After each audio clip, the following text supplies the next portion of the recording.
नाटू नाटू पर दुनिया नाची। ए.आर. रहमान के बाद एम किरवानी। एक बार फिर इतना बड़ा अंतर्राष्ट्रीय पुरस्कार भारत में दक्षिण के रास्ते आया है। किरवानी के पिता कोडरी शिव शक्ति दत्ता गीतकार और पटकथा लेखक थे और मां बाला सरस्वती गायिका थी। अभी महीने भर पहले मां का निधन हुआ है।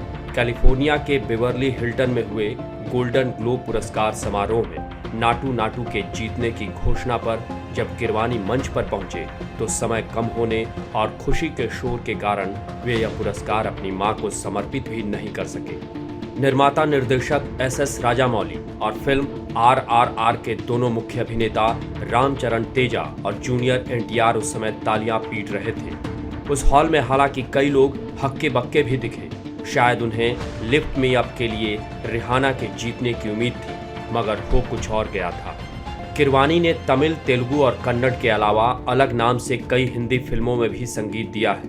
वे गाते भी हैं और गीतकार भी हैं, मगर उनका मुख्य क्षेत्र संगीत है। तेलुगु की अन्नमैया के लिए 1997 में उन्हें राष्ट्रीय फिल्म पुरस्कार मिला था। फिल्म RRR से पहले राजामौली की बाहुबली 1 और बाहुबली 2 में भी उनका ही संगीत था।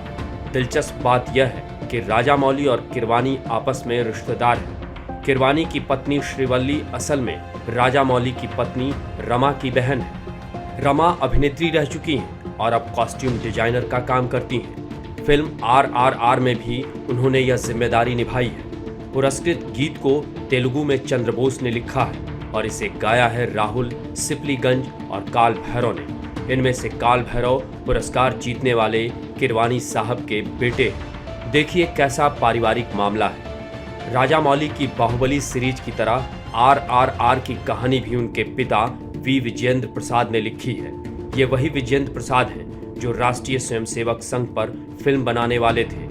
कई महीने पहले जब यह खबर आई थी तब कहा गया था कि संघ और भाजपा के नेता राम माधव इस सिलसिले में उनके संपर्क में हैं। पता नहीं उस प्रोजेक्ट की अब क्या स्थिति है, लेकिन भाजपा इसमें आर्थिक सहयोग करने वाली थी।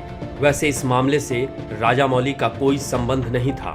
बहरहाल नाटू नाटू का हिंदी अर्थ नाचो नाचो है और इसने पश्चिमी मीडिया और वहां के फिल्म समीक्षकों को भी नचा डाला है। स्टीवन स्पिलबर्ग तक ने इसकी तारीफ की। फिल्म के कन्नड़ संस्करण में नाटू नाटू को हल्ली नाटू, मलयालम में करिंथोल और तमिल में नट्टू कुत्थू कहा गया है। किरवानी ने इसके संगीत में कई ऐसे प्रयोग किए हैं कि सुनने वाला चक्कर खा जाए, मगर इसमें सबसे टेढ़ा काम इसके कोरियोग्राफर प्रेम रक्षित का था। राजामौली इस गीत के फिल्मांकन में जो परफेक्शन चाहते थे उसके लिए सभी से भारी मेहनत करवाई गई। रामचरण तेजा ने कहा कि वह मेहनत एक खूबसूरत यातना से गुजरने जैसा था, मगर उसी की बदौलत आज हम यहाँ पहुंचे हैं। करीब 2 महीने की रिहर्सल के बाद 12 दिन तक इस गीत की शूटिंग चली, जो यूक्रेन के मरिंस्की पैलेस यानी प्रेसिडेंशियल पैलेस में हुई।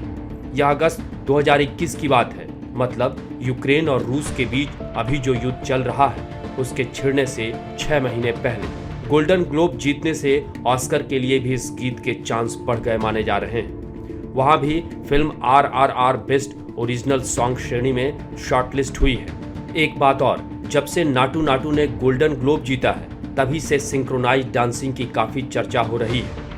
2 या उससे ज्यादा लोग एक साथ समान स्टेप्स के साथ डांस करें तो उसे सिंक्रोनाइज डांसिंग कहेंगे, ठीक सिंक्रोनाइज स्विमिंग की तरह।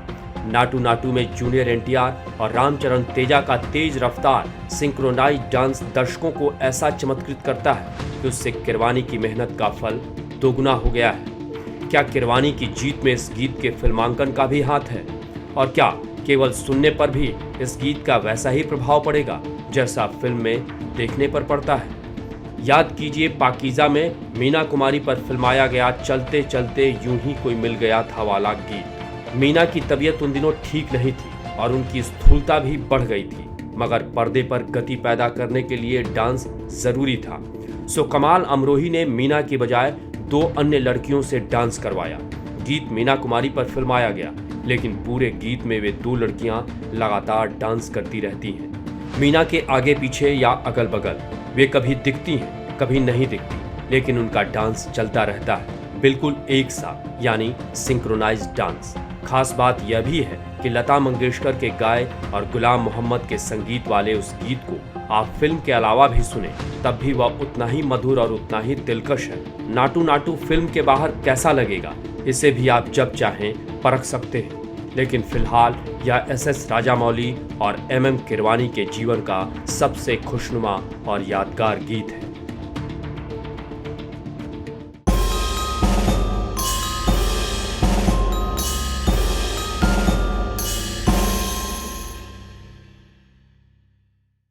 Do not forget to subscribe to our channel for all the latest gossip on politics and my take on world affairs.